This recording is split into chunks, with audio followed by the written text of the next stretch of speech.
Hello, everyone. I'm Crystal. And I'm Kristen. And this is Damsels After Dark, a show where we, your favorite damsels, deep dive into a book each week from cover to cover.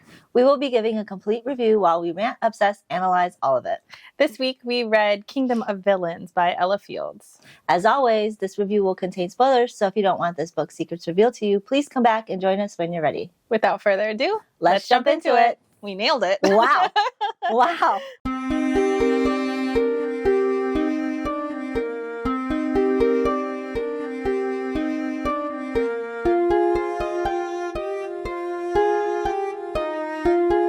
So if you guys haven't noticed, we got something on our face. You might not be able to notice. Yeah, I was going to say on Spotify or whatever, you might not be able to notice. But if you're looking at us on YouTube, you can see that we got something on our faces. Yeah, we so have pretty. like these little pixie wing type things. It's kind of a little nod into what the part of the book. Yeah, I'm a little sad because I was hoping it would be more like viewable. What's the word? Yeah, observable. I don't Thank know. You. Yeah, better. You could see it better on the camera. You can't. It just looks like we have some weird shit on our head. So if you see us going like this to really emphasize it, that's why.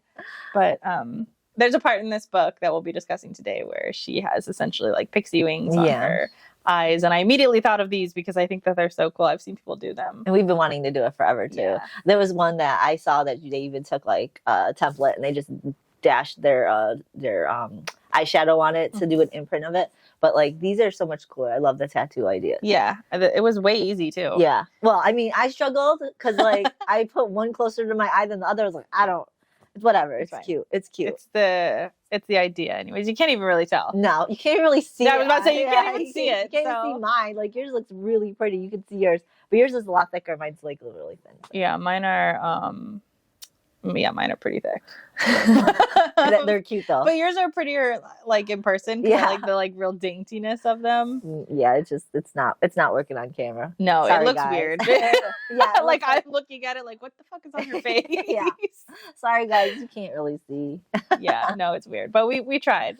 We tried to embrace the books a little bit. Yeah, at least I want to be doing it a little bit more this season too. Even if we don't like the book, we kind of try to do our thing on it and try to touch on it, even because there's people who do like the book. Mm-hmm. And we kind of just want to give it that fair back and forth. And even just the ambiance of it. Sort of lean into the theme of the book. I like it. One day we're going to have elf ears. I really want to do elf ears so bad, just like our logo. Yeah. We need to read some sort of, I mean, we are reading fairy books. We do read a lot of fae books. I mean, I think even our next book is not fae. No, but when we dive back into the world of Holly Black, that's when I think I want to get them because that is my favorite fantasy world so far that we've read, just because that is fantasy, right? Yeah, she's got goblins and fucking fairies, and I don't even know what Cardin was, but he had a tail.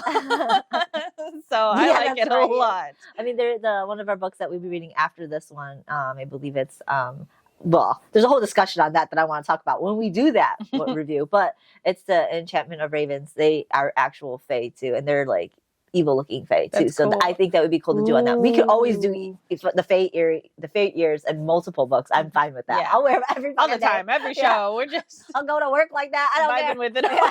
You're going to work like I'm an elf today. Shit, I can do that every day. Just show up like that. Yeah, I don't mind. That's awesome. That's awesome. I love it. But yeah, so we're doing another standalone. Yes. We are struggling to get through some of these standalones, man. We are struggling. Yeah. I don't know what it is. I mean, I do know what it is. It's the fact that they're standalones. Mm-hmm. I've come away with it so far, what we've read 4. And so I'm 50% right now. Oh yeah, you are. You're struggling. I'm struggling real hard. I mean, Cersei was the only one I really enjoyed reading.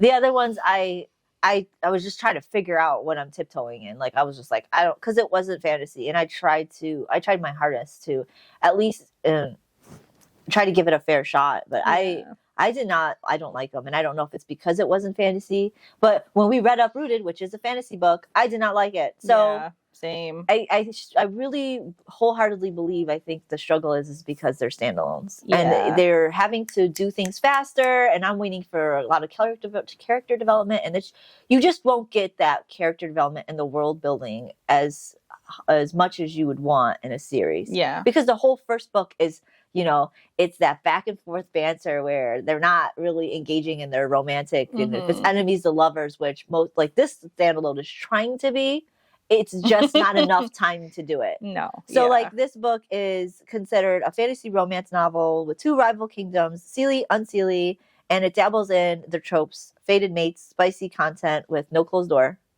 And it's kind of trying to pull the enemies to lovers off. It's got arranged marriage and a prince that has a beastly secret. So like he turns into a huge dragon. Yeah.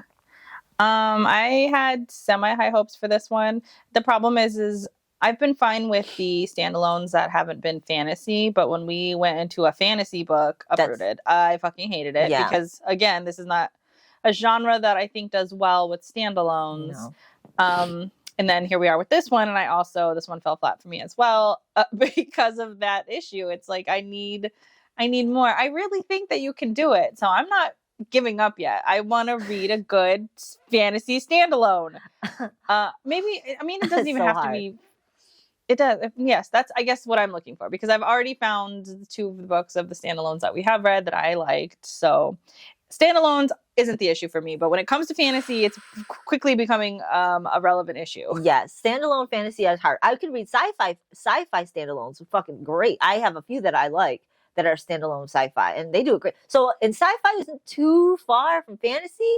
So it's like, how are you able to pull off this sci-fi and still get a really good rating from me? But I can't find a fantasy that's a really good rating for me. I think it's such a struggle because the world building. I really want to get into it, and one book just doesn't do it. Yeah, that's my belief, and I know you, like you just said, you believe that it's possible, and I did believe it was possible, but I'm starting to believe it's not. Yeah. Because everything, just for me particularly, because everything I enjoy just takes a lot of time, which is funny that I say that because you'll always hear me complain during a season. Just do it already. Just do it. But I'm starting to realize that maybe I don't want them to just do it already. That is the thing, because as far as if we're talking about an enemies to lovers book, I love the tease. Like, that's the most important part to me. If you're getting them together at the end of book 1, I don't like it. I don't even really like it if you're halfway through book 2 and you're getting it done. I need you to drag that shit to the very end of book 2. Yeah, because I really want them to hate each other. Yeah, I need you to really hate. When I say enemies to lovers, I mean fucking enemies. I mean Jude and Cardin. I need some actual enemies to lovers, not like, oh, they had a moment of like dislike for each other. No, I want a full build up. Hate, yeah. And that's funny because I say enemies to lover. I'm not saying that. This book is touted as that. Yes. Let me be honest, the Kingdom of Villains title doesn't fit for me either. It was like the Kingdom of the Wicked. Like, that title does not fit for me. If you were to change this title, I think I would have different expectations. I was expecting the 2, especially when there's supposed to be 2 rival kingdoms, the Seelie and Unseelie, which really hate each other. And it's like an arranged marriage. So now you're thinking, oh, she's gonna hate him. Oh, but it didn't start off like that, because it starts off with Fia. I think it's Fia. Because Fia, and they end up giving her, I love her nickname, by the way, Fia the Feral. And her nickname is that because she's this princess who just doesn't care. She goes out into the wild. She collects these endangered, dangerous species of animals, and she's always trying to save them. And she usually used to do it with her best friend, Regan. And he stopped. He's the Sun's commander, and he doesn't want to do this shit no more. He's trying to get her to stop. But she does it. She goes down to the dungeon where it's supposed to be empty. But lo and behold, you got this beautiful prince in there that's kept, which he gave himself up. He decided he wanted to give himself up because their 2 kingdoms are supposed to decide what to do with him, because he considers himself a monster. She doesn't know why he is like that, so they just go back and forth every time she goes down to visit these little. But it's not a hate back and forth. It's just like, oh, it's a sexual tension. Yeah, and sort of like they're getting to know each other. Like, she's down there because she rescued some narwhals or Narlos. Narlos. Yeah, narwhal. That's a real animal. Yeah, that's an animal in the water. Yeah, that is. It's not the same, but the name is close. Yeah. I'm like, I see where you're going. That was close. Yeah, I was like, I wouldn't go with that. We could call them narwhals, but I think people would be confused. Yeah. But Narlos. What are they? Narlos. Yeah. Okay. And it's like all of the same letters. You just like moved them around. And the Narlos I love the Narlos throughout this whole fucking story. Yes. They're so cute. and they're ugly at the same. Well, they're supposed to be cute as babies, but they turn into these monstrous, ugly animals, which we'll talk about in a little bit. But so she ends up finding like 3 of them and like rescuing them, and she puts them in the dungeon to like sort of give them a place to eat, to sleep, and that's how she comes across our prince. Our prince, yeah. But then again, so she goes down there to keep feeding them and checking up on them. So they're just having basic conversations. Yeah. She has the stereotypical, oh, he's here because he's evil thief. and he's a thief. Yeah. And then when she learns eventually he is the prince, she's like, oh, well, he must have done something really bad. So like, of course she has these stereotypical thoughts to make him out to be the villain, but he doesn't ever do anything villainous. He's never mean. He's always such a nice, sweet guy. In fact, like the whole book, he is a nice, sweet guy. He's great. So if you're looking for a guy who doesn't betray anybody, who actually just is only a beast during his beast form, that's the only time he's an evil person is when he's a dragon because of the bloodlust. Yes. But like, if you're looking for a guy who's always like good to his girl and just like doesn't betray her and is so sweet and kind, and you're willing to watch him turn into a dragon, this book is for you because it like he does. And there's a couple people that I've talked to who don't like the enemies to lovers where they betray each other and they go the back and forth and they deceive each other. You know, and there's some context I don't like it either. But sometimes if you're enemies to lover, you're going to get that because they don't like each other. I'm here for it. Yeah, and I'm here for it for a lot of it too. But like, a lot of the people that I do talk to want something like this, and I'm like, well, you should probably read it because you won't get that betrayal, you won't get that he's just a really sweet guy. He's misunderstood. Yes, and like when I say misunderstood, I'm not talking about like Reese misunderstood, where he plots and plans. He does not want to be misunderstood. Yes, he just doesn't want to exist. Yes. Because he does see himself as a monster. Yeah. And he does do monstrous acts. I mean, but it's not him when he's himself. No, it's when he's a dragon. Yeah, that he has this bloodlust. And so he does kill people. So that's the like morally gray element that they've given him. Yeah, it's more, in my opinion, it's more like a dual character side. Like it's not necessarily him, but it's his other side. So eventually Fia decides while she overhears a conversation with her uncle King. The uncle, who's the king. Uncle King. Uncle King. Creepy Uncle King. Well, yeah, there's a bunch of shit wrong with this dude. But Uncle King right now, he's talking to Regan's father, the commander, saying, hey, you know, we're just going to have to kill him. She doesn't want this to happen because she's just like, we're going to go to war over this. Yeah, if you kill the prince dragon. Well, she doesn't know he's a dragon yet. No. So she ends up deciding, like, you know, fuck this. I'm just going to have him help him escape, and he's going to take the narwhals, which I fucking love. She just throws the narwhals at him, and she's like, I'm helping you escape, but here, take the narwhals. And he's like, you're fucking crazy. Like, I can't. Yeah. But then he ends up kissing her, and they have this, like, weird spark as he's escaping. Like, that kiss. Surprise. Yeah, come on. We already that a mile away. Yeah. Yeah. But I love this too because she lets him go, and then at the end, the next chapter is like 3 months later. Yes. It's like, wait, what? And I love that. Well, the 3 months later, she finds out he's a dragon, and she's just like, "Oh fuck, I fucked up." And so, because dragons are supposed to be killed immediately, and so she ends up only confiding into one person, and that's Regan. And who they also have some sort of like budding romance between. And she was supposed to go meet him like one night to go finally kiss because they're childhood best friends that are gonna like kiss and finally have a real relationship, and then she doesn't, and she ends up telling him though later about why she missed, and then whatever. But so she does tell Regan, and then it ends, and then it's like 3 months later. I thought that was really funny. I was laughing at this. The fact that this girl let this whole dragon go. She's like, oh my God. I let a whole I would not have told anybody. I would not have told Regan. I wouldn't have told either. I don't even care. Even she was saying like, I don't really tell him anything ananymore. But this time I just decided to tell him. I was like, ooh, I would have been my secret to death. Yes. And the funny part is right after the 3 months later, it's not so the 3 months later cracked me up. But the next thing was she's like, I just decided to be good. I didn't do anything wrong. I kept my head low. I fucking did everything I was supposed to do. In my opinion, that would actually make you look more guilty. Because she's the feral one. Like she goes and she's breaking all kinds of rules. She's being crazy all the time. And now she's like, I went to all my lessons. I did all my stitchings. I did everything I was supposed to do. So I think the reason why, in my opinion, it didn't draw any attention to her that she started acting right wasn't because of the dragon thing. I think it's because this is when she started messing around with Regan. Yeah. So they're probably like, oh, she's just trying to be a good girl for her new. And he's like a soldier now too, because his dad is, so he's like a mini soldier. Yeah. So I think that's why sense. they were just like, oh, she's just trying to act right because she's got a boyfriend now. That's part of he's taming her. Yeah. But she can't be tamed. No, she's not. It's not. She just doesn't want to get any more attention drawn to her because she. I didn't let the dragon out. Yeah, because I don't do that. Because the kingdom didn't know that they had a dragon. Only select people did. So it wasn't like a big hubbub. It was very quiet, and there were whispers like, "Oh my god, the fucking dragon was let out!" And she's like, "I don't know nothing about dragon. I didn't know anything about that dragon. Dragon what? Like." So that part cracked me up. That was really funny. So eventually, though, her birthday comes around. I think she's turning 18. And while she's at her birthday, she's getting all ready, and her and Regan are now intimate. Mm-hmm. But while she's at her birthday party, so nobody knows. Nobody knows about her letting the dragon out except for Regan. But during her birthday party, who just randomly shows up? The fucking unseelie queen, the prince, Colvin, that's his name. Colvin's mom shows up and rats her ass out.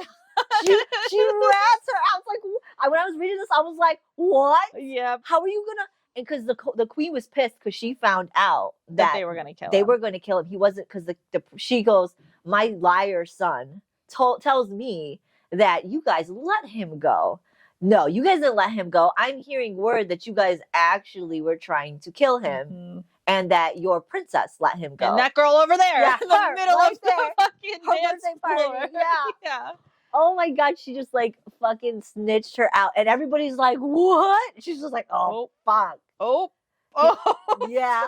For 3 months, totally fine. And then out of nowhere, the queen materializes in your fucking shit and just rats. She literally you materializes. Yeah, my jaw hit the floor. It was such a like, wait, what? So the queen's there. She's also like snitching out her son, calling him a liar and all this stuff. Mm-hmm. So like, that part was. She came in there dropping all of the tea. Yeah. And so everybody, and then like the funny thing is she's just like, well, you're going to have to figure out a way to make this right because you done fucked up.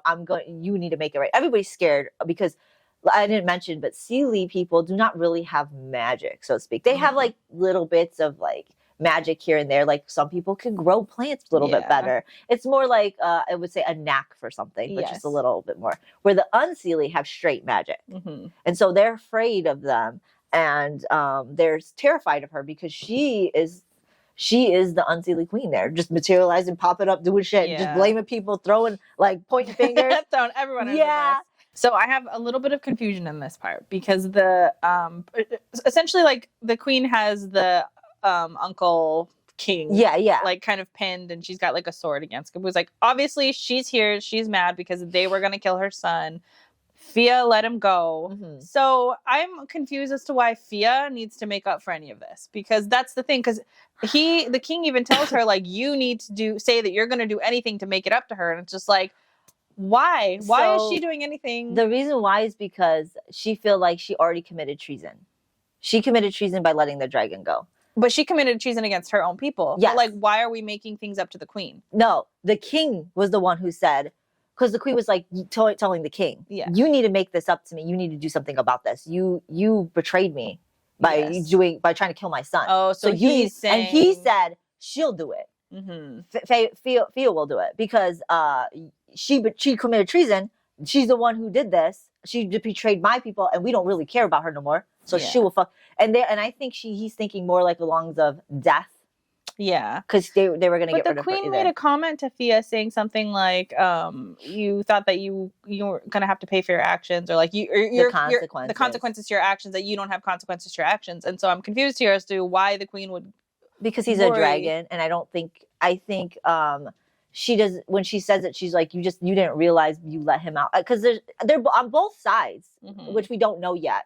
The Unseelie are still afraid of Colvin as well. Yes. Because he is a dragon, and their whole people really don't want him around for long either, because he's killing their own people, not just the Seelie, but the Unseelie. So I think when the queen was nodding to that, we just don't know yet, but she was saying you have consequences for your actions by letting the dragon go. But it's like, did she want Colvin to remain in No, I don't think it was that. I think she's just pointing out like you have to realize this, because in my opinion, the queen, her name's Queen Olette. I think she's just giving everybody her dues because she snitched her out. Yeah. And like you don't know exactly why this is happening yet because she ends up telling the story. Yeah. But like right now, I think she's just pointing out, kind of just winking at her, like there's consequences to your actions. But I don't think it's meant in a bad form.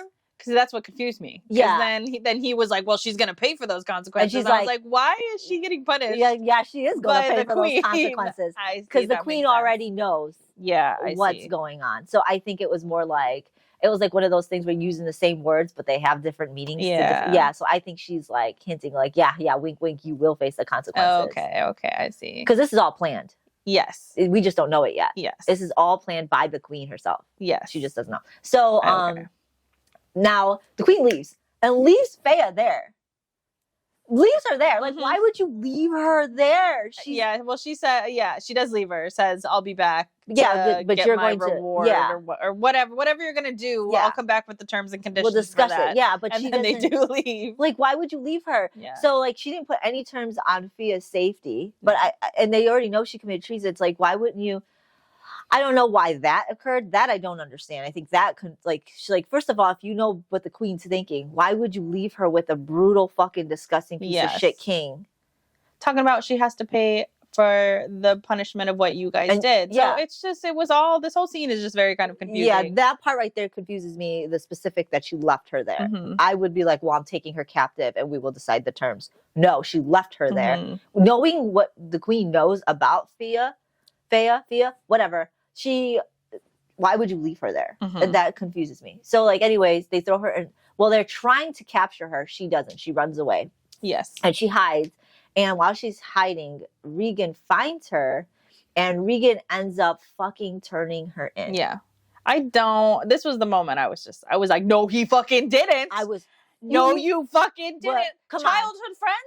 We know that was going to happen. Yeah, but still. We know how books go. And in this book, the minute she told him, I was waiting for him to tell on her or turn her in. It was meant to be. Usually these books, the first love is always the one that betrays. Yeah. I don't know. I was pissed off though. Because after she initially tells him, and then that's what sort of is the catalyst for their relationship, because then she understands that she can like feel safe with him. And this is somebody I can trust with everything. And so, it doesn't come as such a surprise, but also at the same time, it was just like, what the fuck? And he's saying to her, like, come on, like you can't, you're not gonna be able to run.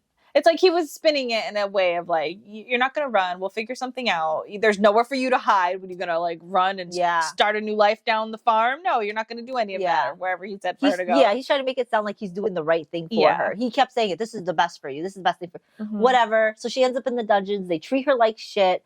When the queen does come back to collect on her, one of the guards like pushes her around and ends up hurting her.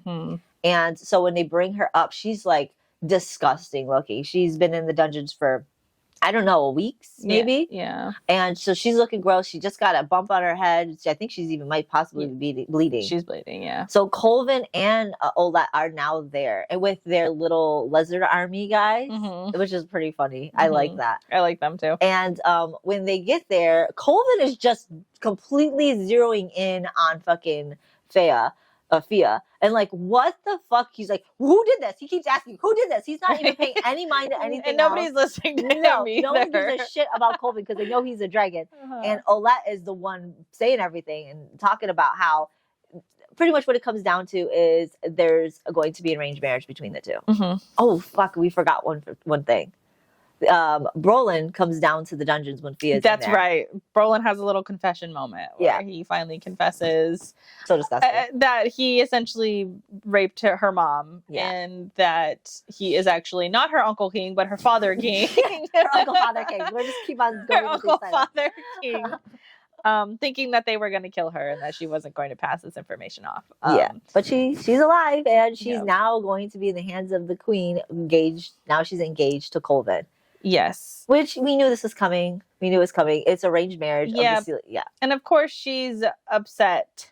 She's upset. I don't know why. This whole time because he betrayed her. But how could he tell his mother? Yeah. But also she's upset because the fact that he didn't tell her he was the dragon. Yes. And okay, all of this stuff, I don't know why she's mad at. I wouldn't be mad at him at all. I would be super happy. I'd be like, yeah, I'm gonna go marry the Dragon King, and then so he can get the fuck out of this bullshit kingdom. I would be a little upset that you did tell your mom and she came up and blew up my whole spot. Like, I would be a little upset, but I wouldn't be like, fuck him. Yeah, but no, fuck him and everything about him. I could see how he would tell his mom. Now, why she would fucking go and I would never think if I were to tell my mom, who is the rival queen of another kingdom, who would go and confess that their person let me out, I would think that they would want to like not do that. Like, I don't know. I find that weird, but there's a whole plan. There's a whole plan. There's a whole plan. So, but from her point of view right now, he's severely betrayed her and taken her away from her whole entire life. He hasn't. Yeah. He hasn't. No.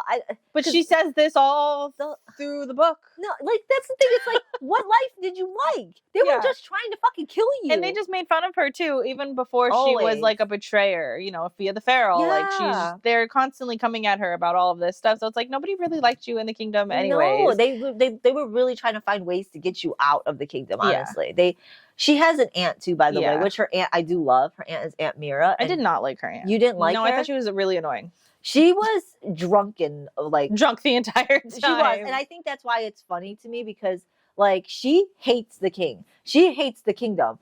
She wants the kingdom for herself because she thinks she could do a better job, but she can't do anything. He's a piece of shit king. Yeah, he is. So she's just like, fuck it. And she just gets drunk all the time, and she comes out to talk to Fia, and it's like every time she comes out to talk to Fia, she's like trying to talk to her about things, but she's so drunk that it's like she comes off with like drunken wisdom, and it's like, well, that's easy. Everybody knows that. Yeah, though. That's why I didn't like her. Like she was there giving me nothing the entire time, but like, Fia, Fia, make sure you go to your room and grab your stuff. I'm just like, go away. I just think it's funny because she's this drunk lady. I can only imagine that she's just like, it's like pretty intelligent and smart, but she's just like, fuck this. But she steps in every time something's going wrong with Fia because they were trying not to let her go back to her rooms to get her shit. And the aunt is like, oh, fuck off. Let's go, Fia. Yeah. And she's drunk as fuck. Grab your things. Yeah. But then Fia ends up not taking anything anyway. She took her mom's crown. Yeah. And that's it. But then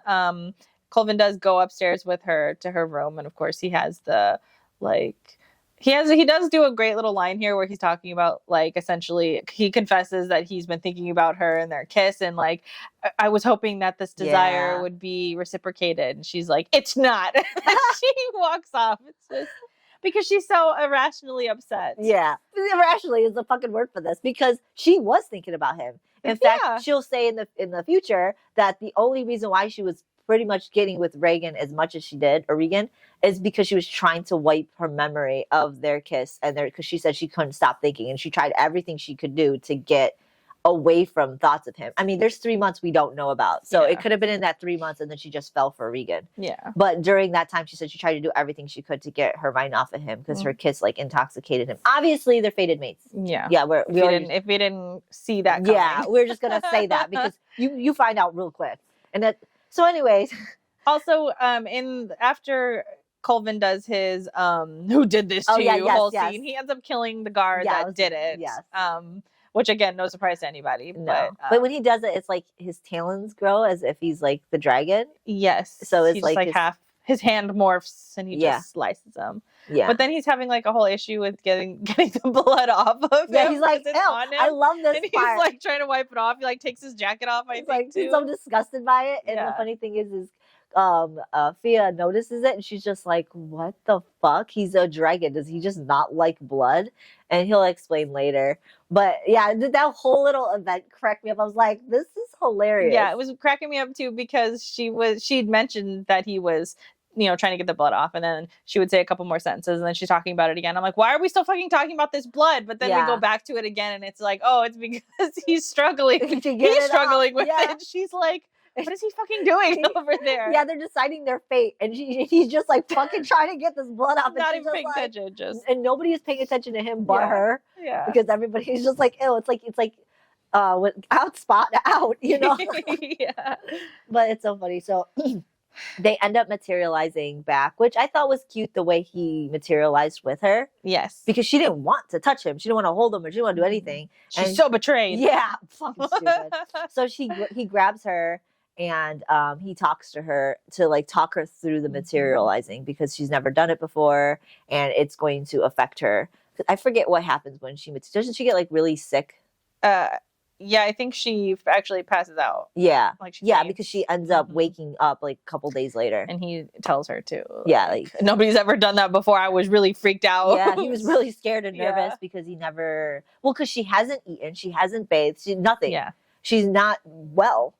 So he tells her, obviously you're not doing well, so that's why. So you need to eat, you need to sleep, you need to rest, you need to do all this stuff. Don't pretend like you care about me. Oh, fuck off! You know, don't pretend like you care. Come on, this guy nothing does but like he's nothing but shown that he cares. This is literally one of my biggest gripes of this whole book is that she's doing this total stereotypical like I'm betrayed. I've been betrayed. He's I don't know, unworthy of me because he betrayed me, and all he does is everything for her. Like there's not a moment that you're like, does he not like her? Is he gonna betray? No, he is upfront and honest with his feelings. Literally, since he kissed her in the fucking cell before he left when she let him go. Because you'll find out there's a meeting eventually with his uncle and his uncle's mate. They end up having a discussion, and they tell Fia. He immediately came back because she has this discussion with him even in the cells. She knows that he has a harem. Yeah. I'd like to point out here, he doesn't hide anything from her. No, yeah. And so, like, even when the secrets are secrets, it's not secrets. I just like to say that. But he doesn't hide anything from her. She knew he had a harem. So when he comes back, apparently the uncle, like his uncle and his uncle's mate, tells Fia his harem was gone. Like, he came back and dispersed all of them. It was like, get the fuck out of here. Gave him money. And just told him to leave. So he was all about her the minute he met her. And literally never pretended otherwise. Nope. He was always, and everybody in the kingdom, she'll find out too, that everybody in the kingdom knew that he was all about her. And he was already prepping, and this gave me Manacle feels. He was already prepping for her arrival. Yes. He was getting her books, he was getting her dresses, and she sees that as, because she ends up going in her, because he tells her to get dressed and stuff. So when she goes into her closet, well, the closet, it's not hers yet. It is though. She goes in her closet and she sees all these dresses already fitted in size to her. Everything like, and she's just like, oh, whose was this? Yeah, this must be the other girl. No, bitch, this is yours. Yeah, this was giving me Wicked Kingdom. He's buying her dresses. Yeah, the fact that he like handpicked all these dresses for her. It was giving me Manacle handpick. Also, Kingdom of Wicked vibes because of that. Like he's picking these dresses for her, but also the hoarding that Colvin does to prep for was her like how he did for Hermione in the house. So I was like, that was cute. I was like, I like that because he's like, oh, this is my mate. I'm just gonna get all this shit for her. Yeah, prepped and ready. She's gonna be loving it when she gets here. And no, she fucking hated every bit of it. And she's like, how can I get home? I'm gonna so dumb. You're gonna go home to die? Really? They're just wanting. I don't know. This was her whole issue all the way up until, of course, they have their first moment. And then she's like, oh, maybe I am falling for him. Maybe I can forgive all this. I'm just like, what are you talking about? There's nothing to forgive. Forgive what? Since she arrives at the house, minus the Narlos, I love the Narlos, but since her relationship with Narlos, I should say, but since she arrived at the house until the time she's wholeheartedly in the world of being his mate, as soon as she dives into that, I can't fucking stand her. Yes. So I lose who Fia is from now up until the time she becomes his actual mate, like when she accepts it. I agree. Can't fucking stand her. But that's like 70% of the book. Oh yeah. Is this, and that's why I did not like this book. Because to nobody's surprise, because I don't like this. Yeah, that part right there, I did not like. So I would say it's 1/3 of the book at least. Yes. Because the ending I didn't mind, but it became confusing and lost on me because of this part. Yeah. This part. So up until she gets to the kingdom, I really liked the book. Yes. I was giving it a solid 4 at that point. Once she got here, I was giving it 2 vibes. I was like, this is becoming a 2. Yes. I was getting so upset because Fia was no longer Fia the Feral. She was Fia the fucking annoying. Yeah. So, like, I was like, what is going... And Colvin, to me, I always liked Colvin. Oh, Colvin was great. Yes. Yeah. But, like, come on. There was nothing about him that... The only thing he did have substance for is, like, you don't know until 2/3 into the book. You understand why he becomes a more character with more substance. Because right now, you're seeing him as a one-dimensional person. He's just that guy with his tropes, you know. But like he starts to realize he's been trying to kill himself this whole time. Yeah. Because she ends up finding out. So they have this whole thing where they go back and forth the romance. She ends up finding him, turning him into a dragon near a cottage because he goes out to this cottage and she wants to follow him because now she just can't. There's this connection that's starting to get stronger and she can't deny it. So she goes out to try and find him. I imagine she was actually going to try to fuck him that time. Yeah, because I think she calls him out right before this that says like, oh, we're mates, aren't we? Yeah.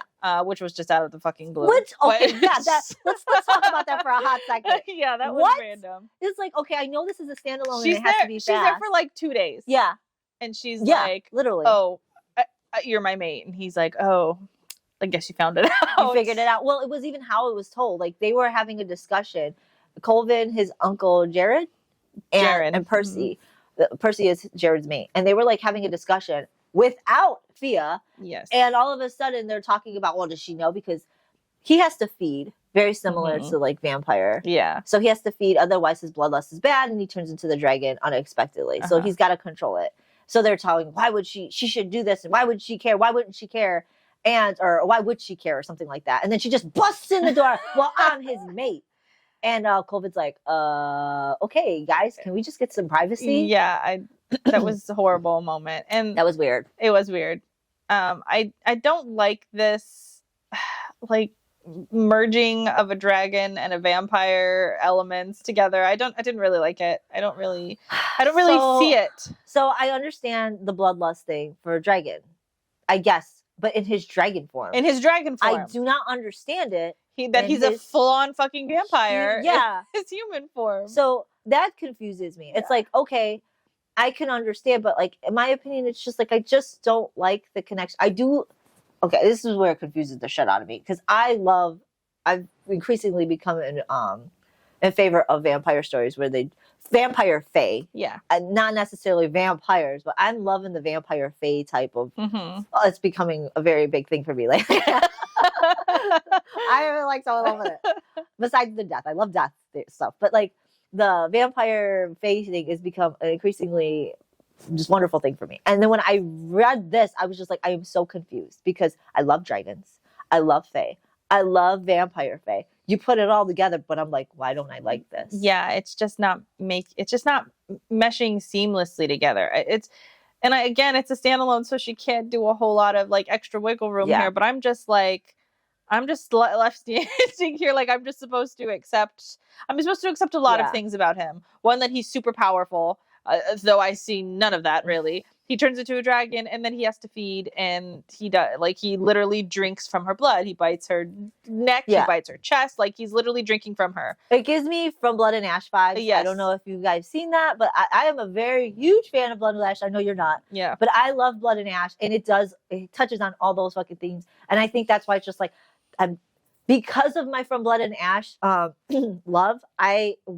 end up looking at this and I'm like, I like this, but it's not the same book. So it's like, I don't think I like this per se. I think it's just giving me my feels from Blood and Ash. Yeah, and I just don't see the connection here between the fucking drinking blood and turning into a dragon. Yeah, because it's not this. It's not. Those are not the same. If you don't drink blood, then you turn into like some sort of gargoyle or vampire or some sort of something. You're not turning into a fucking dragon. That's what's weird. The fire magic I can understand. Having the fire magic that makes sense.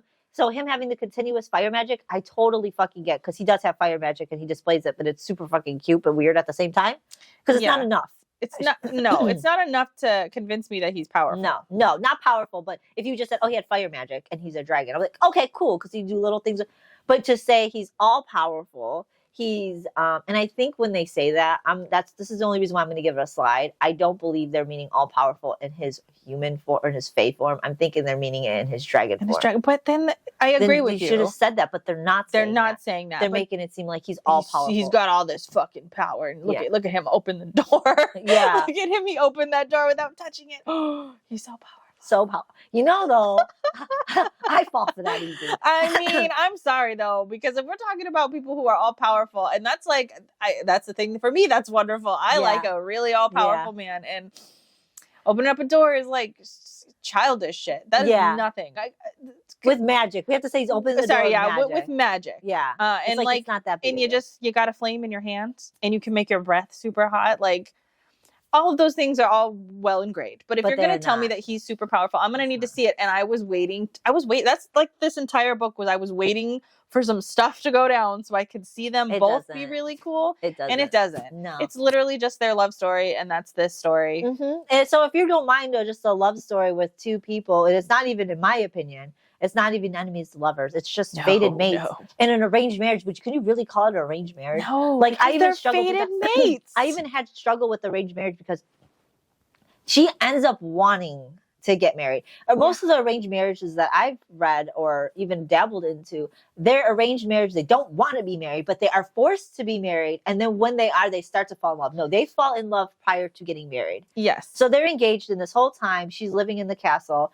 And they're prepping for their engagement party, and she ends up trying to go find him, and he's off in a cottage that's not too far from the castle, and that's when he turns into the dragon for the first time. And so he's not supposed to know anybody. He'll kill his own mom, which he almost did. He will kill his best friends, his family, because he doesn't know the difference. But there's only one person who can control him and leash him, and that's his mate. And that's written in the history for the very few histories on dragons.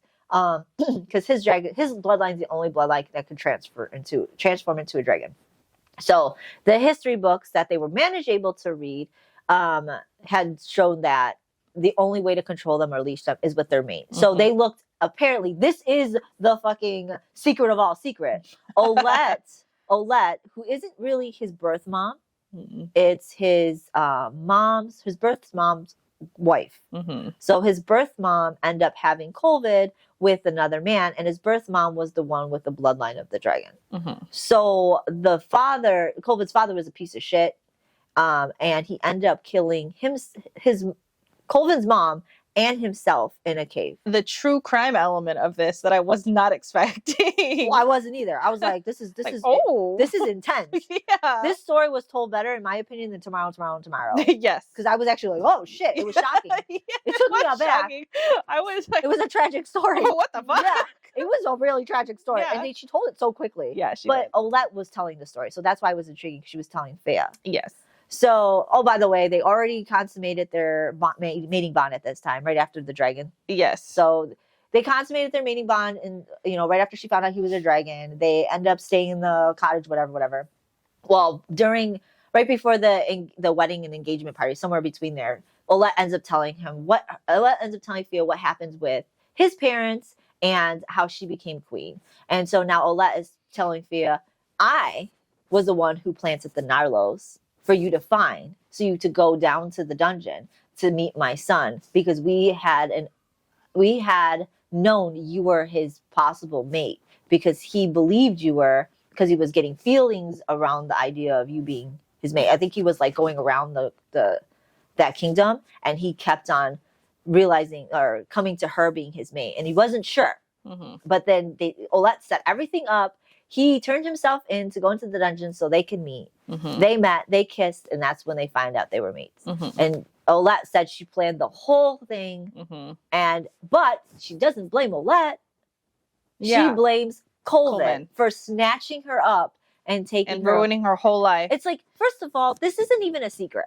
It's no. And also, like, you love him. He's your mate. You feel you've sealed the bond at this point. Yeah. Like, there's nothing for you at your old kingdom. Like, the fact that and she was so upset about this. How he betrayed me.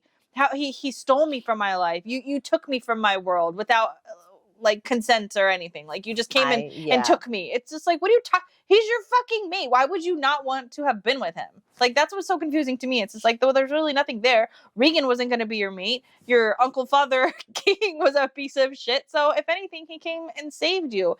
And she eventually relents to that. But the fact that this is her first thought, like, because she was already dealing with this the whole time that he had like stolen her, and then this was sort of like the cherry on top that just made her like erupt into fury about the fact that he actually did he planned this. He hunted me down just to steal me. So this is what gets me on this whole fucking thing. She already knew this. This is nothing new. So just Olette just saying, hey, I planned this to set the Narlos there. That's the only difference That's the only thing she did not know. But also, Olette even goes into saying, we made the harem to find his mate. Yes. We were processing girls in and out to find his mate because we wanted to be able to find his mate to control him. Yes. Because she found this, she already knows that Colvin was trying to kill himself. Mm-hmm. So she talked him out of it because now they're mates. She's like, you can't kill yourself. And this is what gets me. You can't kill yourself to leave me here. We're mates. We're supposed to be together now. You're going to kill yourself only for what? To leave me here? And then now she's like, fuck this dude. He's a piece of shit. You stole me. You stole me. Like, girl. And you then, kidnapped me from my bedroom and dragged me here to this kingdom. And then 5 minutes later, after she leaves Olette, she's like, but he did save me, but I'm not going to tell him that. Like, girl, you are fucking confused. Also, when during their before she gets kidnapped, there was a discussion about a book that only Fia could open. Mm-hmm. And it's supposed to have to do with the dragon. Yeah, well, it's got a bunch of poisons and stuff like that. That can kill the Seelie. Yeah. And so apparently Colvin was even looking for this book, and they just happened to know that the Fia, his mate, also has the ability to open this book. So that's all fucking such a coincidence. Yeah. But she can't find the book. She doesn't know where it is. Her uncle, father king hid it. So she can't like do anything with this book. However, during the engagement party, which pisses me off, but it actually brings substance to this story. He had a harem and a lot of girls. Okay, let's just say that, a lot. And they're beautiful girls and all that shit. And so when he had an engagement party, why these beautiful girls are at the engagement party, but it's supposed to be all friends and family. Yeah. I'm assuming since it's every girl in the kingdom, they were even girls of like higher status people. I'm assuming. So that's why they were able, because not every one of his harem girls were there. It was just certain ones. Yes. And so they would like approach him and try to talk to him.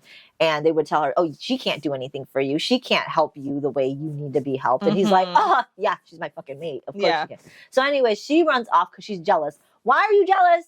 You don't want nothing to do with him. I fucking love this part though, because they're literally talking and she just walks on by. Like, I would have walked right up there and like stood next to him and been like, this is your fucking mate. But no, she just like walks on by. I hated people talking. I'm like, Fia.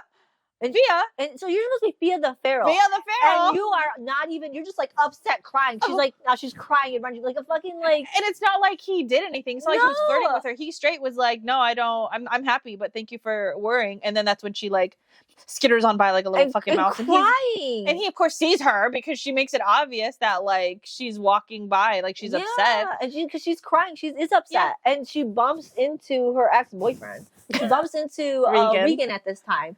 And Regan like cuts her hand or something. She's holding a wine glass and she walks into him and it cuts her. Yeah, and like when it cuts her, how does he collect the blood? I can't remember. Doesn't in my head I remember him like kissing her finger or something. Yeah, he I don't really know exactly. I thought he took some shards of glass with him. He could have. He collected her blood somehow. Yeah. And then they have this talk where how he's like, and this makes me mad because what you find out about Regan, he's actually fucking around with another girl. Yeah. But you don't know that yet. But he's like trying to play it off like, I did what was best for you. I loved you. I did this. I did that. And when I see you next time around, I want a proper kiss. I'm like, oh! Also, I'm real confused here too because he makes it very apparent right here, in my opinion, that he's gonna be doing something at the wedding. He makes it so obvious. He's like fucking obvious. What is he? He says something to her like, "I will see you next time around, and when I take you out," or something like basically telling her like, "This isn't the end. Like, we're not just gonna leave you here in this Seelie kingdom. Like, we're gonna come save you." Wink, wink, nudge, nudge. So it's so shocking. It's super fucking obvious during the wedding that out of nowhere. Oh my god, he did something. Yeah, I'm like, it's so he obvious. fucking said it right here at the engagement party. It's completely like in a big red fucking circle, like right circling. This is what he's doing. He's gonna do something. Yeah. Well, anyways, Colvin was right there. Watched the whole thing go down, and Colvin is furious. He always noted and said something to her, like, "Who is he?" He kept asking this whole time. Yeah. Who is he to you? Which you already know which you find out he already knew. Mm-hmm. So another secret, which isn't a secret, is the reason why it went down at her birthday party the way it did is because Colvin actually wanted to wait to snatch her up because he didn't want to snatch her up. He felt that that wasn't right. He wanted to somehow make his move in a different way. And he was trying to figure out how to do it. But he found out she was fucking Regan. Yeah. And he couldn't take it. He's like, no, let's now crash we're this doing it right party. fucking now. He's not taking my mate. And so she finds that out. And she's mad about that. It's like, bitch, no, because you even said you couldn't get your mind. And she hoped she would see him again. She tells him that. Yeah. So like, and the specific reason she's with Regan is because she kind of knew.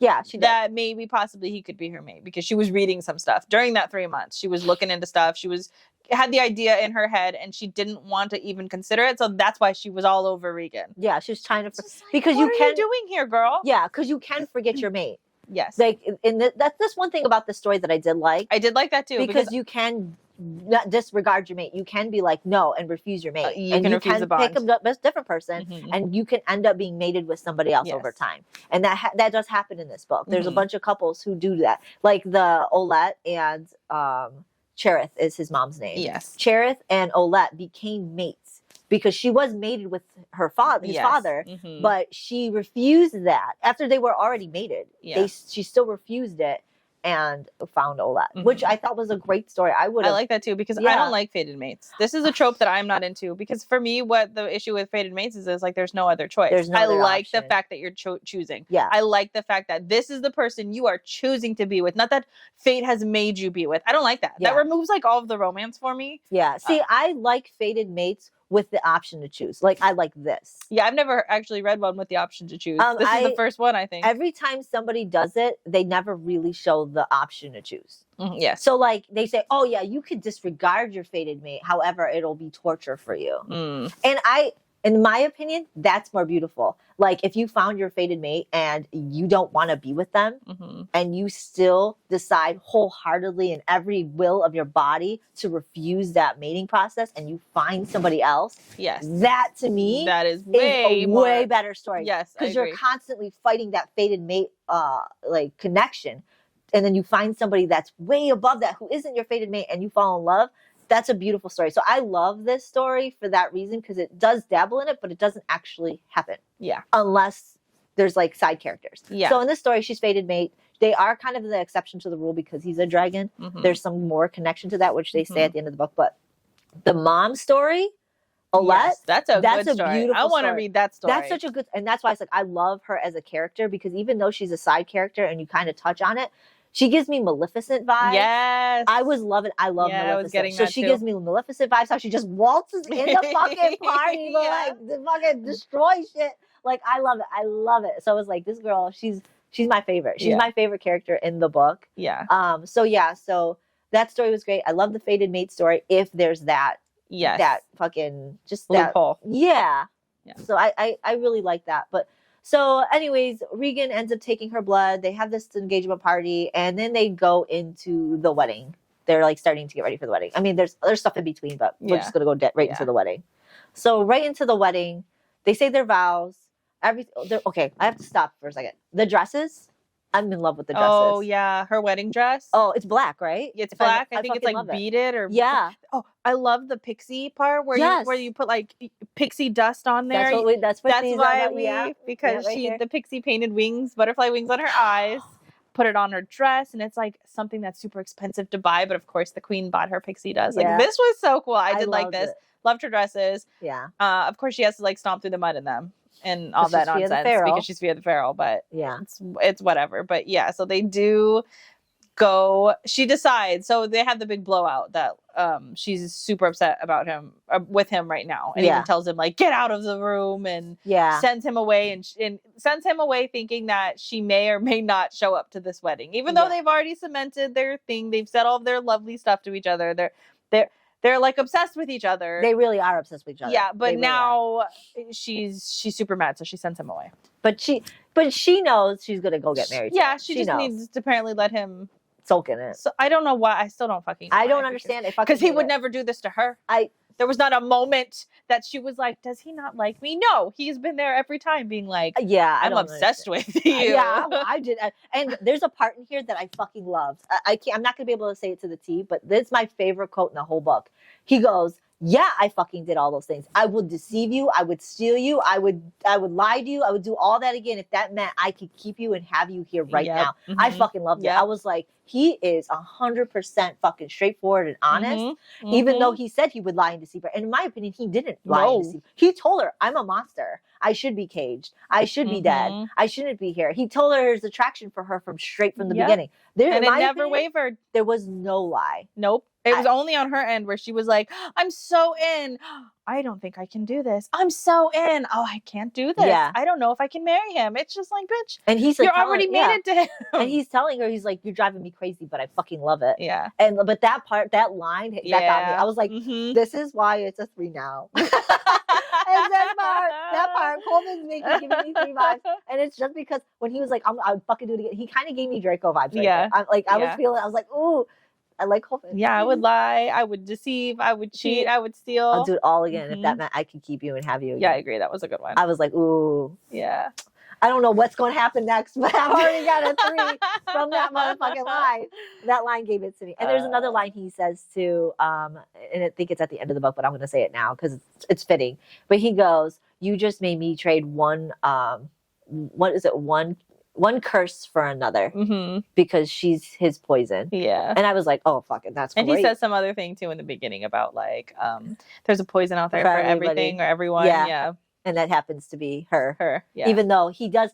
So now we're going to get to the wedding. Yes. And you find out at the wedding that once they drink, they're exchanging the blood cups or whatever. And which is still so fucking weird. But they're exchanging the blood cups. And in their blood cups, they're properly poisoned for each one of them. So she's poisoned in a sense where she's getting like this sleepy drug, almost like a date rape drug. Yeah. And he's getting an actual poison that was concocted from the blood book or from that book that Regan used to open the book with that blood that he got earlier. So Regan is taking her away and she's just like, no, don't take me, whatever. Don't take me from my bed. And he just turns into the fucking dragon because that's his defense mechanism is when he's being hurt as a human, he comes into a dragon. So now he's killing people in his party. Yeah. In his wedding party. Yes. Like he can't do anything about it. Like they're taking his mate and he's a dragon. And the only thing that makes him have any semblance of peace is her. So he's poisoned and they take her away and she is knocked out. Yes. She comes to and she's at some kind of camp. Yeah. With Regan. Yeah. And then she's like listening to them talk about essentially understanding that they may not have killed him. And then what are the ramifications for that they've attempted to kill a dragon. Yeah. But didn't. Yeah. And stole his bride away. Yeah. They're like, well, he might die. I gave him quadruple the amount of, and so she's fucking upset. She's like, oh no, he's gonna die. I gotta go save him. And so she ends up fucking playing the heartstrings of Regan because she sees Regan fucking making out with some girl. Yeah, that was weird. I just felt like I don't know what his character's about, and I just felt like he's just a piece of shit. Though I'm just, but it's like, I mean, you can't even friends. fault him because. I mean, I don't really know. I can't really fault him because she's been gone for I don't know how long. I think at one point, though, honestly, it said like a week. I was like, what? Yes, it was 2 weeks from the day she came to the house to the wedding. It was like 2 to 3 weeks. It wasn't even a month. Yeah. It wasn't. It was so quick. Everything was happening. That's too quick. Yeah. That's way too quick. Yeah. This should have spanned a couple months. Yes, and being that it's a standalone, you could still just said, hey, like 3 months later, like what they were doing. Yeah. But no, this was seriously within 3 weeks. That's obnoxious. Yeah. And so maybe now that I'm remembering that it was only a couple weeks, is weird that he's already kissing somebody else. And he was also like, oh, well, don't worry about her. Like, come here, Fia. Like, I'm just like, fucking weird. What am I doing? Who is he? We're like making him the extra villain. Yeah. But even then, she's just like, I don't really care. I don't care what's going on. Just please let me leave. He's my mate. Yeah. Brolin's my dad, who's the Uncle King, blah, blah, blah. And he was like, no, he's not. She spills the tea. She takes the horse.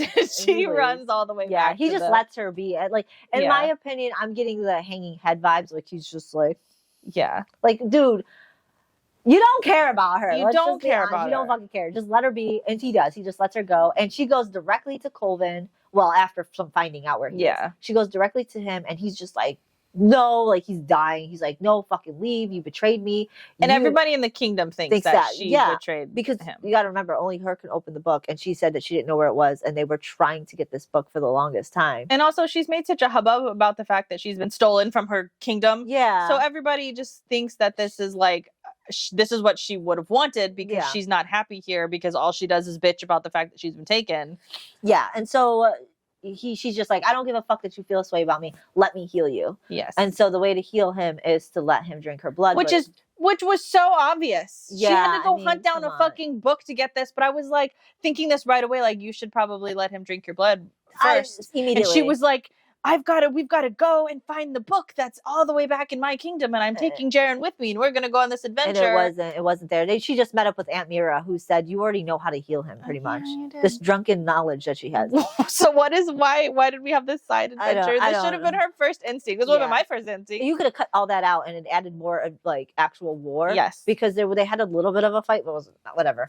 But yeah, so she goes to Colvin, he feeds on her, and he doesn't do it gently. He's like angry with her. Yes. So I wouldn't say he abuses her, but he just drinks a little bit more forcefully than he should have. Yeah, he's being a little aggressive. Yeah, just a little aggressive. Yeah. And he ends up like making it to where she's like really struggling, but he still feels for her after he's like, you know, she kind of tries to convince him that she didn't do anything. She didn't betray him. And so he kind of believes her. And I think this is when they kind of like rest. And while they're resting, she leaves. Yes. She leaves. She takes Jared and Percy with her and the Narlos, and they go to Brolin, and she just lets the Narlos kill Brolin. She's just like, fuck it, kill him. That's the end of Brolin. She tries to take his crown, and when she tries to take his crown, like that's when the guards are coming, and that's when Regan's there. Now Regan's there. How I don't fucking know. Anyways, she manages to get there on a fucking materializing, and Regan's already there. So the camp must have been close to the fucking kingdom. I don't fucking know. But Regan's there, and the commander's there, and the commander's like, don't get to her, Regan. And she takes the crown, and she somehow manages to get it to her aunt, who now is queen. Yeah. That's pretty much what the end of the book. I mean, she goes back to her husband, and they end up having a great time. They're banging the entire rest of the book, and that's it. Like the half of the book. Yeah, they really half of the book. Like it's like I'm like, okay, this is a standalone, but like a good chunk of the book is them fucking. Yeah, and so the story ends with on them fucking. Yeah. And then the epilogue 12 years later is just there to remind you that they're still fucking just as hard as they were. But now they have 12 a kid, years ago, but now they've got a daughter. And their kingdom is at peace because Aunt Mira and Olette and Olette are best. Now I like that. Yeah, I did like that too. I like it because they kind of touch on how they would just pretend to hate each other. Oh, I gotta meet with her again. But then they like hang out. I would have loved the story with that. Yes, those are the best characters in this whole book. I don't like anybody. I like Colvin. Because he was hitting all the right marks, but I like him just enough. Like he wouldn't make my boyfriend list, my book boyfriend list. He would? He would not. Oh, no. Okay. I don't think you make my book boyfriend list because he doesn't have enough. Like there's not enough. There's not enough. But he said all the nice, pretty things. Yes, I do. Like there's a couple quotes in here that will now forever stick with me. Yes, because I love that line. I would do it again. I would lie. I would steal. I would do. But also, like, I do love it. I agree with you. My problem is he's just deluded from what like is already on my list. Like, that's great. Yes, but I've heard better. Yes, exactly. He is just like a shadow of the version of the guys. And yes, so I like him because of what he does in the standalone. Yes, but I mean, he turns into a dragon. I love that. But like, he's not my top tier. He doesn't have enough substance to meet that quote. Meet those check marks in my quota list. Like, you're not going to topple the people who are already on my list. No, especially when they got books and books and books of character development, like and power. Yes, it's all the power. And I got to see it. Yeah, I got to really be like, ooh, yeah, they are powerful. Not just I was told he was powerful. But so like. That book was just like, when I got to the end, it was like, okay, you wrapped it up in a nice, pretty bow, but this is not Kingdom of Villains. No. That's not the title. So when I read that. Not a one of them was a villain, really. No. I mean, Brolin was. Brolin was. He was the epitome of the whole kingdom. But I was like, I was thinking like a kingdom, like these Sealies are going to be villains. They're going to be some shit. No. It was strictly a love story between a dragon and her mate. So there is a picture that I found online that I sent to you. Oh, that, I don't. Oh, I did. Yes, Yeah, the one that you is sent, like yeah. because I don't think we looked. We think we looked. I did for look for art, you and I could any? not find any. But this has nothing to do with the book. I don't even know the artist. I randomly found it on Facebook, and I am in love with that picture for this book. Yes, it's her hair color. The only thing is that Dragon looks a little bit older, but I imagine that's what it would look like in their 12 years later epilogue. It's like the epilogue part. That makes sense. But yeah, so I mean, overall, this book was a 3, but it would have been a 2.5. But the only reason why I gave it a 3 is because I loved the beginning. There was parts in the middle that gave me, you know, those vibes from other books that I kind of liked. And like I said, it's a shadow of the things I do like. So I gave it would have been 2.5, but I gave it a 3 because I round up, and it was only because for that reason. Yeah. And the ending did kind of tie up. I did like that little cutesy wootsy fucking kingdom lovey dovey things between the two queens, because I can imagine them just actually getting into a relationship. And I love that. I love that for them. Yeah. I love that for them. But other than that, that's the reason why I gave it a 3. I don't know if I could have. Yeah, I gave it a 2, and I think I'll give it a 2, saying that I'm rounding up from 1.5 because I don't really like this book. I kept waiting for some sort of adventure to happen of some sort, like to something substantial to happen. It was just like it's like the author had this great idea for a love story and these two characters that you've got a dragon and his mate is the only one that can tame him, and I'm gonna write this love story. But I need plot for a book. So I'm just gonna throw some shit in there. Like that's what it felt like to me. There was no real, there was nothing. You could have had a war between these two they should have kingdoms. Yeah, I wanted, like, if we were gonna do a whole thing for Brolin's death, I really wish it would have been different, because this was really lackluster. It was like, okay, well, I'm gonna stick my hounds on him and they kill him, and it's like, okay, that's it. And then she takes the crown and gives it to somebody else, and we're done. Like, we're, like you said, wrapped it up in a pretty little bow, but it was so just, it was literally about, it was generic. It was literally about their love story, and that's all great and good, but this was not enemies to lovers. No. It was stereotypical in any way that it could possibly be stereotypical. And I think that's why I was just like, 3, because it was like, it hit all the right spots and the right moments when it should have. But it was lacking a lot of plot. It was just so, it was such about it was just about a it was missing the plot, and it was just so, again, like stereotypical. Like, you're so in, it's like you were just hitting all of the marks, which it's hard to effectively explain this because they're all doing that. They're all doing these same things. But when you're doing it so obviously, it's cheesy. And that's how this feels to me. This whole book is cheesy. It was very cheesy. And also the reason why I only gave it a little bit of a higher mark is because it was cheesy in the right ways for me. I was like, it's okay. I'll buy it. I think you're so starved for a good book. You're just like, I'll accept it. I'll accept it. I'll take it. He says the right lines. I'll just give me it. It's fine. I like this line. So yes, it's a 3, but like I said, it's a 2.5, but I took it as a 3 only because that's exactly what it's like. I'll take it. I'll buy it. I'm easy right now. Come give it to me. I'm easy right now. But also the smut in it was so vanilla. It was trying so hard to be rough. It was trying to be like, it was a lot. Like, it was too much. I was getting bored with the vanilla sex. I was too, and it was like, she kept trying to be vulgar in her descriptions of things. Yeah, I didn't find vulgar. There was this scene where he's naked walking to go get water, and she's coming back, and she's talking about how his member is bouncing. I was like, what are we talking about? I forgot about that. Yeah, his perfect body and his member bounced back and forth, which. Yeah, that was a little. It was like she was really, really trying to make a naughty book. It was not but it was vanilla. That's so the problem. vanilla. It was generic and vanilla. It was like as if like young, like between late teens and early 20s when I think she's first time having sex with him. Yes. But he's got a harem of girls, so he's experienced it. She really isn't. And so that happens a lot in these books, right?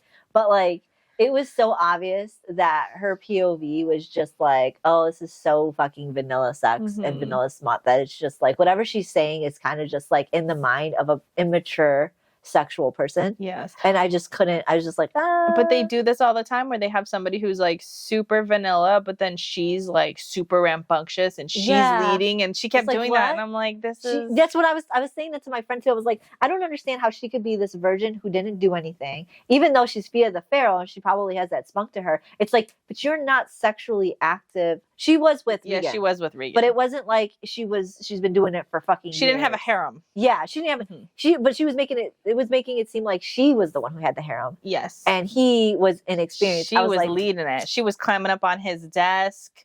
She was like crawling over him. She was doing it all. And I'm like, she was being this gave me the Uprooted vibes that I couldn't stand too, Mhm. where she was all of a sudden this sexual fucking That's being. what, yes. And I'm like, why do they do this? It's like, most people who read this are female. So it's like, we don't need that pornographic like hype that some of these girls are trying to like portray in these books. It's like, you're not that sexual. Mhm. And even if you are, I mean, cool, we want to feel like strong women who are owning up our sexuality, but it's like, but it's misplaced when these females aren't 18. Yeah. This is like their second sexual partner. It's like, okay, you're kind of making it sound like immediately she's just knows herself. Good. Yeah. Yeah. She knows what she wants. She knows how to get it. She knows how to work it. It takes a little bit of time to get to that point. I wish that if you want to write a book with a character who is doing that, then you need to write a book with a character who is doing that. Who is that? That is her personality. Like, you tell me Jude does this, I believe it. Because that's her whole personality is like, take charge. I know what I want. I know who I am. She did. So like, you can take a character who's inexperienced and make me believe that they're going to do it. But you cannot take a timid character who is shy, who's crying out the door when she saw her fiance talking to her. And they call her feral and wild, not because that's her personality, but more because she's just a mess. Yeah, she's running through the forest without shoes on. And it's like, that's all well, fine and good, but you're not going to tell me that she's this sexual prowess. She's not.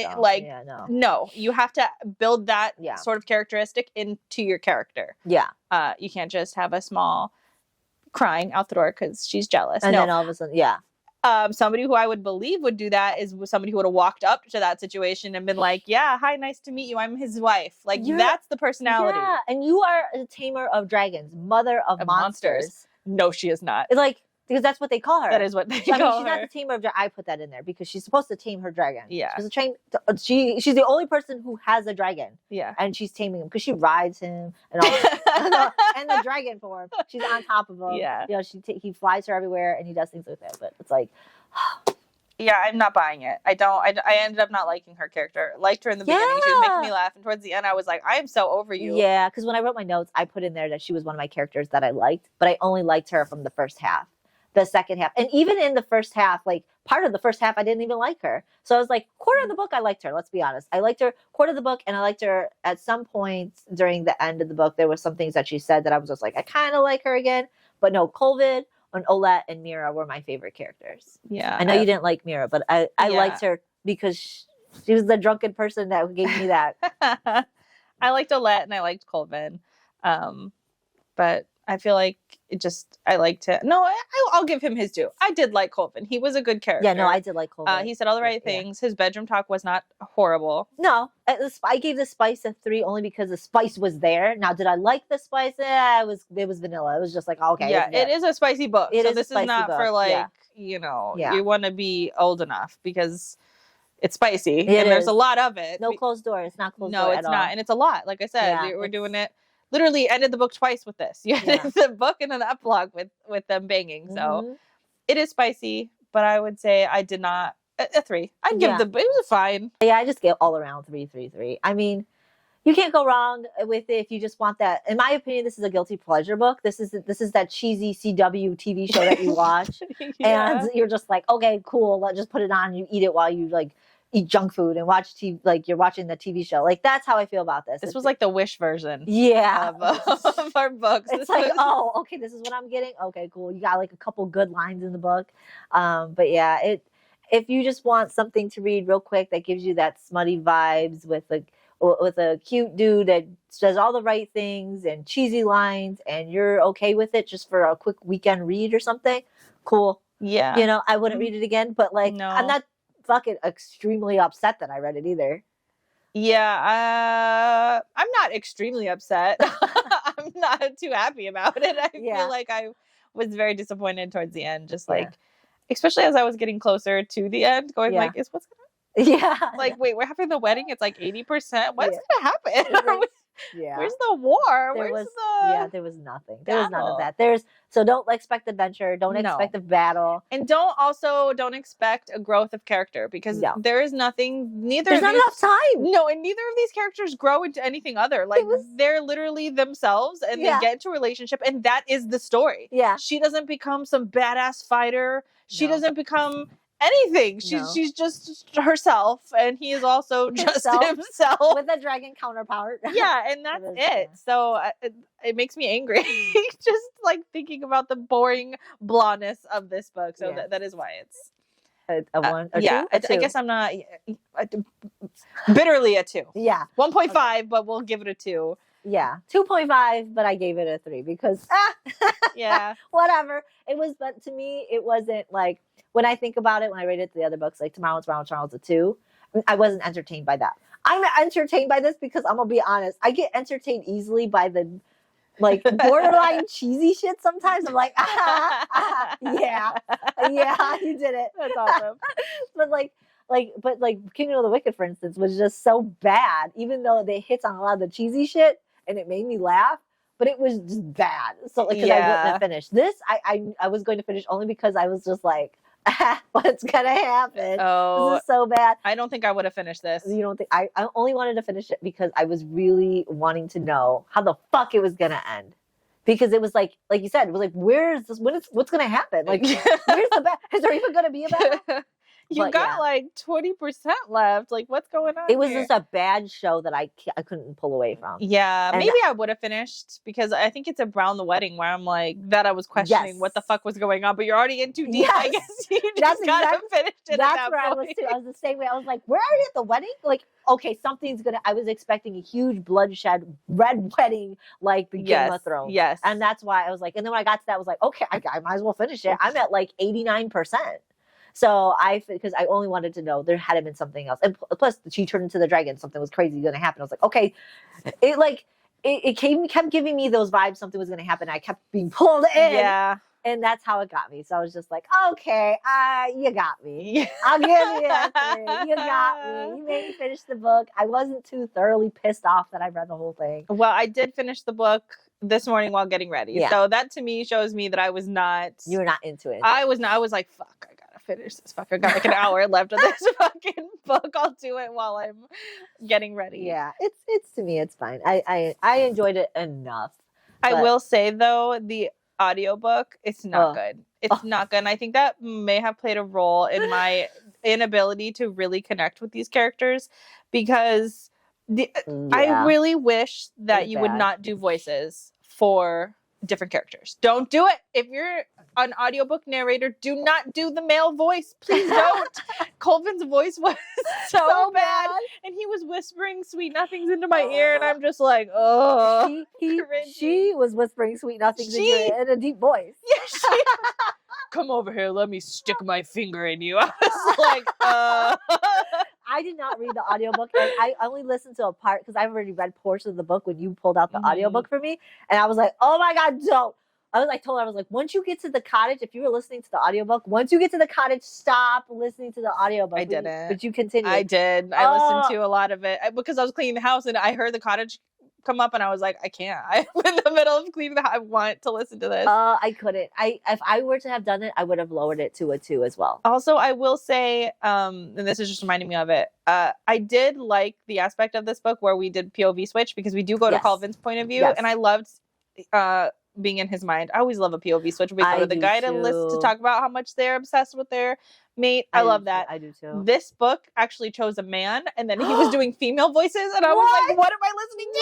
What am I listening to?" But so if there's both a man and a female doing this book, why didn't they just read their parts? Yeah. Why would they do that? Why would you do that? And then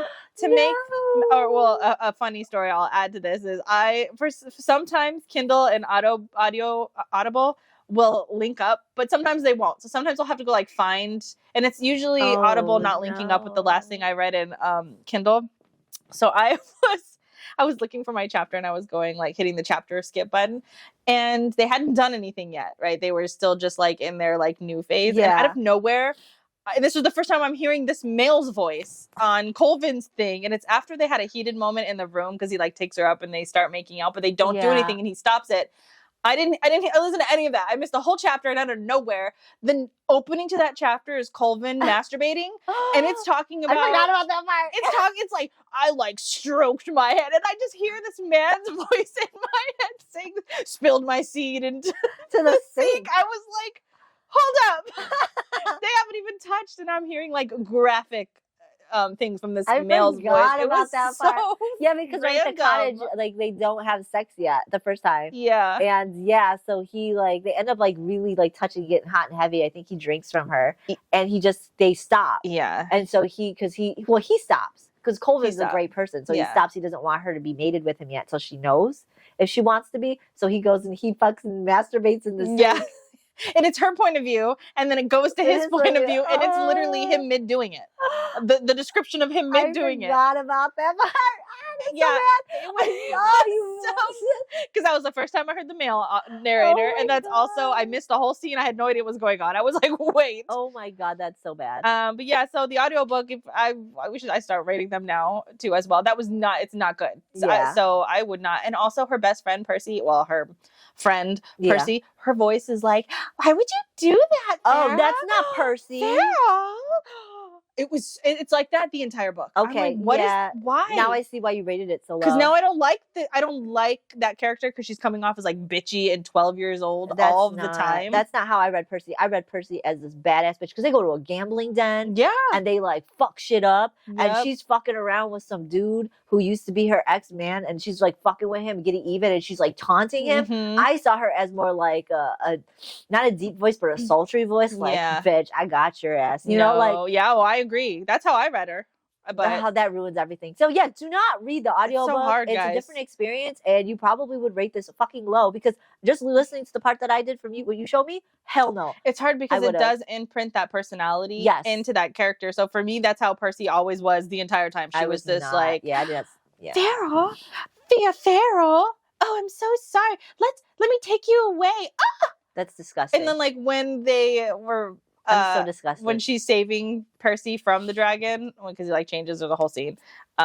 She's like, you can't tame him. Oh, you've lost your mind. It's like it's so bad. It's horrible. I'm so glad I didn't listen to that because that was excruciating just listening to that. Yeah. Oh my god. So yes, please just read the book. It'll probably be a better experience for you. Yeah. If you can. Yeah. If you can't. Then... I mean, it's hard. It's rough out here. Because the audiobook really does like change the whole. It does. Because in your head, you're painting the picture. You're doing that. And that's why it's always hard for me to do the audiobook prior to reading. But most time you can't. Sometimes it's just easier, especially with our schedule. Mm-hmm. So, I mean, I even contemplated doing Audible stuff too, and audiobooks. Because of our scheduling, it's back-to-back book reading. And so I thought it'd be nicer, but like unless somebody tells me and gives me that like, hey, this audiobook is fucking great and it's got two or more people reading it, the man and the female parts, I feel like I would be better off. But like I don't want to fall in the footsteps of what you just experienced. I don't want to do it. No, don't experience this one. If you can help it, do not listen to the audiobook for this. Yeah. I really do believe that you should just not do voices. Please read the book. Just read it. I don't need your book. She would also do voices for when things were happening. So like if she were to cough and say something, she would do it. She would be like, yeah. But then you coughed and said, she did that once, and I was like, what the fuck did she say? Yeah, then you're not understanding what the words are.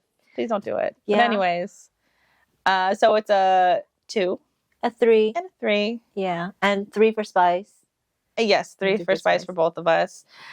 Yeah, it's all right. You know. Better luck next book, which is Book of the Living Secrets. Yes, by Madeline Roux. I don't know how to say last name, but yeah, Roux. Roux. Yeah.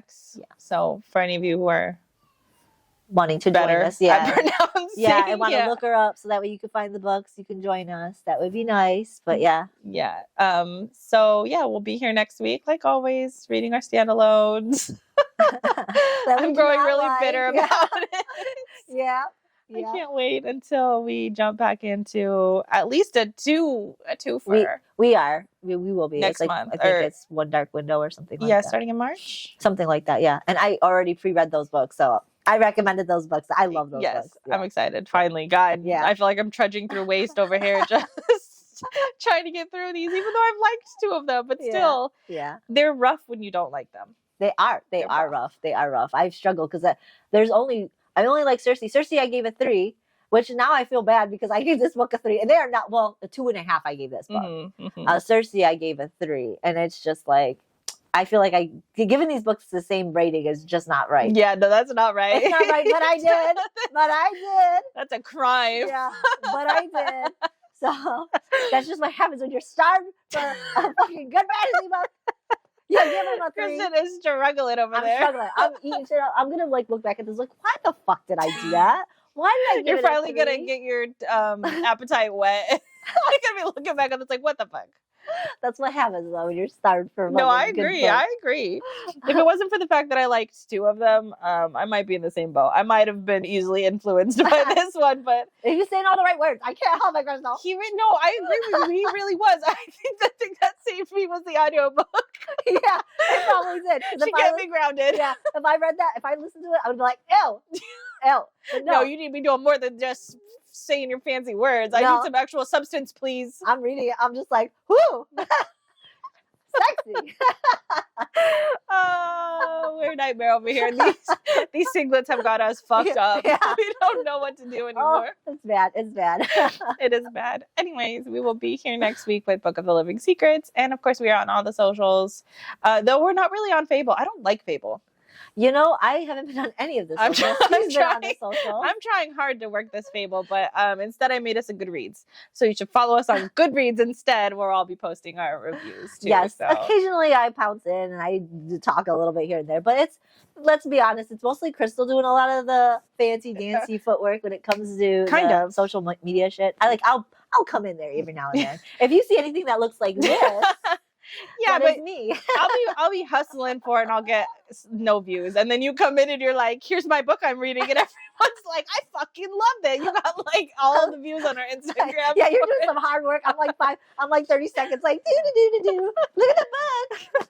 100 comments talking about what books people are reading. I'm like, what the fuck? What's going on? Yeah, I come in like, I just like open the door, come in like, hey guys. And I like close it. Everyone's like, oh, Kristen, she's so fabulous. I come out here in like a full fucking ball gown. I'm doing tricks and shit. They're like, oh, it's Crystal. Oh my God, that's funny. Anyways, follow us on Goodreads. Follow us on YouTube, TikTok, Instagram. And maybe you'll see Kristen again. Maybe. No guarantees. But don't forget to like and subscribe, follow on any of the platforms that you're on so you can keep updated with us. Yep. Have a good one. Bye.